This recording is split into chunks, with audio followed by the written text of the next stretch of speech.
प्रेक्षको हो नमस्कार. आज उशीर झालाय पण उद्याचा व्हिडिओ तुम्हाला वेळेच्या अगोदर भेटेल. तर चला बघूया आजच्या भागात काय होणार आहे. आजच्या भागात काय झाले ते. नाना जानकीला कड्याचं विचारतात. आणि इकडे ऐश्वर्या तिच्या डॅडाला फोनवर बोलत असते. म्हणते, अहो डॅडा, तुम्हाला माहितीये का, आज मी सॉलिड मेली असते. तिचा डॅडा म्हणतो, म्या बी मेलो असतो. ऐश्वर्या विचारते, काय म्हणजे काय झालं? एक मिनिट डॅडा, तुम्ही ड्रिंक करून ड्राईव्ह करत होता का? डॅडा म्हणतात, ए खुळ्यागत काही बोलतेस? अगं मी नव्हतो ड्रिंक केलो, तुझा नवरा ड्रिंक करून आला होता. चढली होती नशा त्याला. रागाने बेभान झालता तो. दगड घेऊन मला मारायला आलता. ऐश्वर्या म्हणते, एक मिनिट डॅडा, तुम्ही काय बोलताय? मला काही कळत नाहीये. दगड म्हणजे? आणि ते सांगतात सारंग कसा दगड घेऊन कसा अंगावर आला होता ते. हे ऐकून ऐश्वर्याला खूप जाम राग येतो आणि म्हणते, डिफेक्टिव्ह पीस काय सायको झालाय का? तुमच्या अंगावरती दगड टाकायला निघाला होता. एवढी हिंमत वाढली त्याची. इथे त्याच्या आईला मस्ती आलीये. ठीक आहे डॅडा, जरा जोर दाखवतोय ना तो तुम्हाला. आता ह्याचे 12 मी वाजवते आणि फोन ठेवते आणि म्हणते, माझ्या डॅडाच्या अंगावरती दगड टाकणार का तू? आता मीच याला कसा ठेचते. आणि इकडे जानकी निघते आणि सौमित्राला म्हणते, नाही बघवतंय मला नानांची अवस्था. हे असं घर आहे आपलं. रया गेली आहे सगळी घराची आणि मी खरंच नाराज आहे तुम्हा दोघांवर सुद्धा. एवढी मोठी गोष्ट सांगावीशी वाटली नाही का? आणि अवंतिका सांगत होती ना, मग का अडवलं तुम्ही? सारंग म्हणतो, वहिनी खरंच सॉरी, मला खरंच असं वाटलं होतं ते दोघं खोटं बोलतायत. अवंतिका म्हणते, बरंच झालं वहिनी आम्ही तुम्हाला सांगितलं नाही ते, नाहीतर तुम्ही गेममधून बॅकआउट केलं असतं. जानकी म्हणते, हो केलं असतं बॅकआउट. माझ्या घरापेक्षा मला कुठलीही स्पर्धा महत्त्वाची नाहीये. अवंतिका म्हणते, अहो वहिनी, तसं नाही म्हणायचंय मला, पण गेम तुम्ही चांगल्या हेतूसाठी खेळत होता ना. शेतकऱ्यांचं हित व्हावं हेच ध्येय आहे ना तुमचं आणि दादांचं. सौमित्र म्हणतो, हा गेम जिंकावा, गेमवरचा फोकस हलू नये म्हणून जाणीवपूर्वक काही गोष्टी लपवल्यात तुमच्यापासून. जानकी म्हणते, हो मला कळतंय, तुम्ही मुद्दाम केलेलं नाहीये.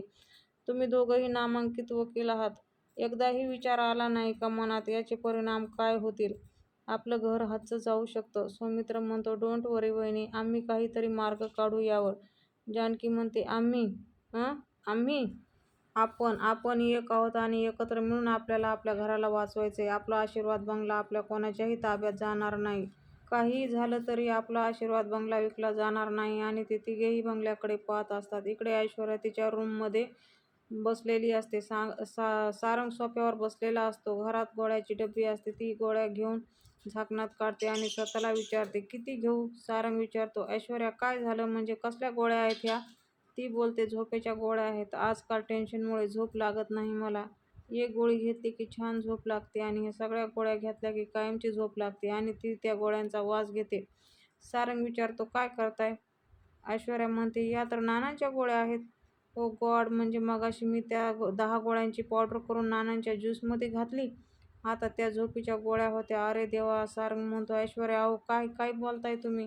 तुम्ही 10 गोळ्या दिल्या नानांना? अहो तुम्हाला कसं? म्हणतो आणि पळतच बाहेर जातो. पण त्याला खाली नाना, आई, सौमित्र, अवंतिका दिसतात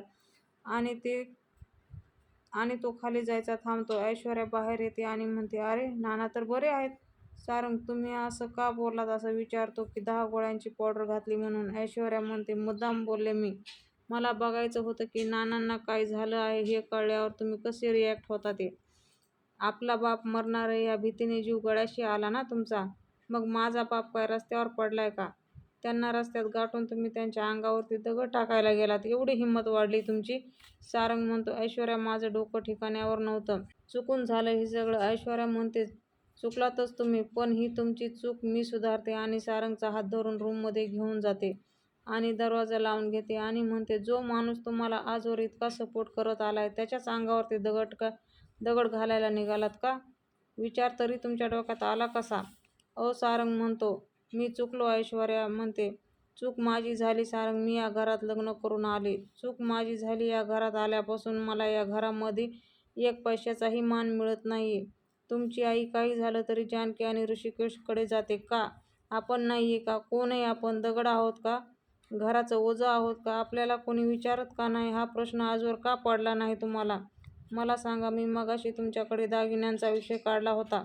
आईच्या कपाटात जर एवढे दागिने आहेत तरी सुद्धा त्या जानकीकडे का भीक मागायला गेल्या त्या? काय गरज आहे मला सांगा?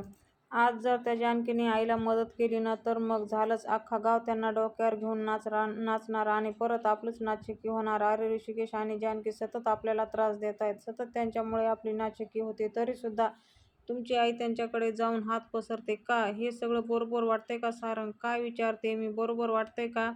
सारंग म्हणतो, नाही ऐश्वर्या, चुकीचं आहे. ऐश्वर्या म्हणते, आहे ना, मग ठाम राहा आणि आपण काही झालं तरी त्या लोकांची मदत घ्यायची नाही. आपल्याला मदत जर त्यांची झाली तर आपल्याला आयुष्यभर त्यांची हाजी करत बसावं लागेल, जे की आपल्याला हे करायचं नाहीये. कळतंय का मी काय बोलते ते? शिरतंय का डोक्यात? सारंग मान हलवतो आणि ऐश्वर्या नशीब म्हणते.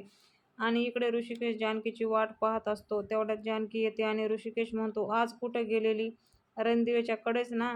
जानकी, मी तुझं काय करू? तुझ्यापुढं डोकं फोडू की काय करू? म्हणजे तुला कळेल तुझा काय संबंध आहे, तू का जातेस तिथे? तुला एकदा सांगितलेलं कळत नाही का? म्हणजे नवऱ्यानं काही सांगितलं की दुर्लक्ष करायचं, हेच ठरवलंयस का तू? आणि जानकी म्हणते, आपलं घर गहाण पडलंय, आपला आशीर्वाद बंगला सावकाराकडे गहाण आहे. आई, नाना खूप टेन्शनमध्ये आहेत. आईने मला रडत रडत फोन केला होता, म्हणून मी गेले होते. आपल्या मदतीची गरज आहे त्यांना. ऋषिकेश म्हणतो, नाही हा जानकी, माझ्याकडे नाहीयेत 5 कोटी.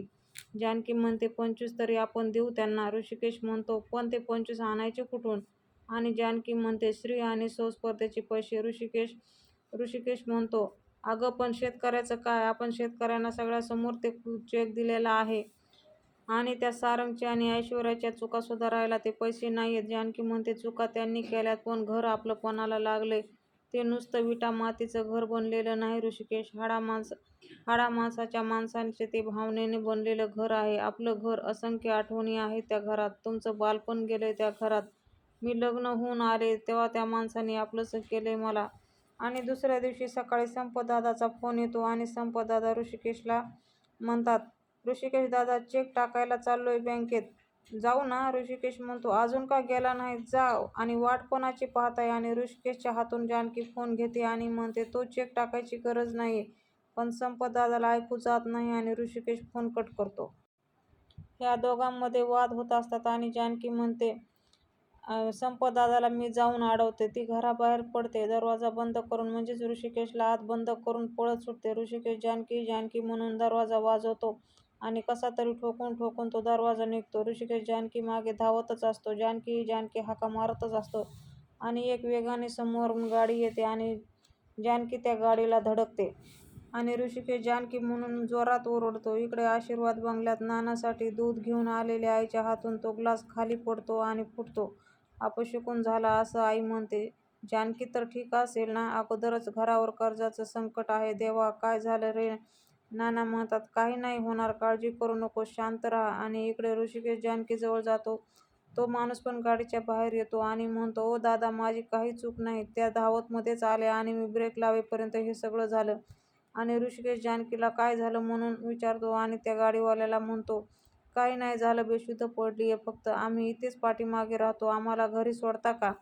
तो माणूस हो म्हणतो आणि ऋषिकेश जानकीला गाडीतून घरी आणतो. इकडे ऐश्वर्या रूममध्ये बसलेली असते. सारंग येतो आणि म्हणतो, ओ ऐश्वर्या, बोला ना माझ्याशी. कालपासून तुम्ही माझ्याशी काहीच बोललेलं नाहीयेत. माझं चुकलं हो. मी सासरेबुवासोबत असं वागायला नको होतं. तरी पण ऐश्वर्या गप्पच असते. सारंग तिला आय लव्ह यू म्हणतो. माझं खूप प्रेम आहे तुमच्यावर.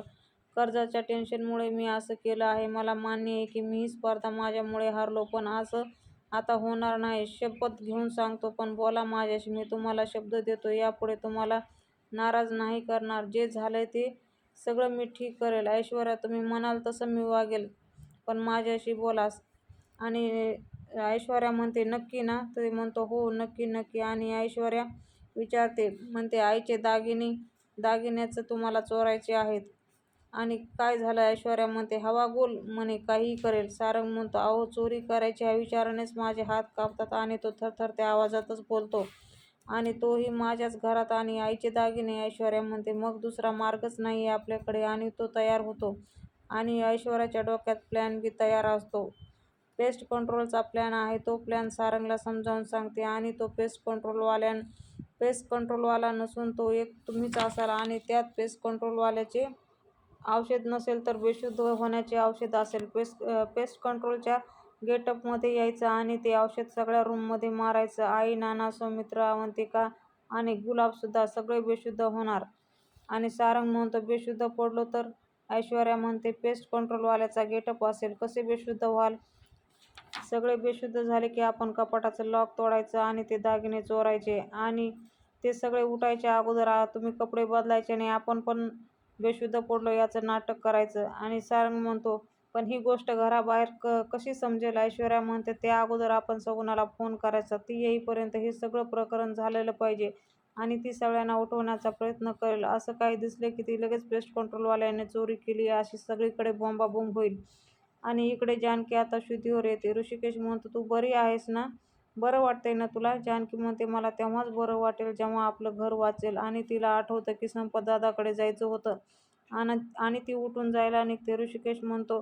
ऋषिकेशला म्हणते, तुम्ही संपतदादाला फोन लावा आणि तो चेक थांबवा प्लीज ऋषिकेश. आणि ऋषिकेश संपतदादाला फोन लावतो आणि विचारतो, संपतदादा, तो चेक जमा झाला का? आणि स्पीकरवर फोन ठेवून बोलतो आणि संपतदादा म्हणतात, हो टाकला की, क्लिअर पण झाला आणि आपले पैसे पण जमा झाले. आणि ते दोघांना धन्यवाद देतो की तुमच्यामुळे सगळे आता कामे मार्गी लागतील. ऋषिकेश म्हणतो, आता मला तूच सांग, आम्ही कोणत्या तोंडाने त्यांना पैसे परत मागू? आणि जानकी रडत असते. ऋषिकेश जवळ घेऊन म्हणतो, जानकीला तुझी तळमळ कळते मला, पण आता आपण काहीच करू शकत नाही. जानकी म्हणते, करावं लागेल आणि आपल्यालाच करावं लागेल, नाही तर ते लोक आपलं घर ताब्यात घेतील. माझा विश्वास आहे देवावर.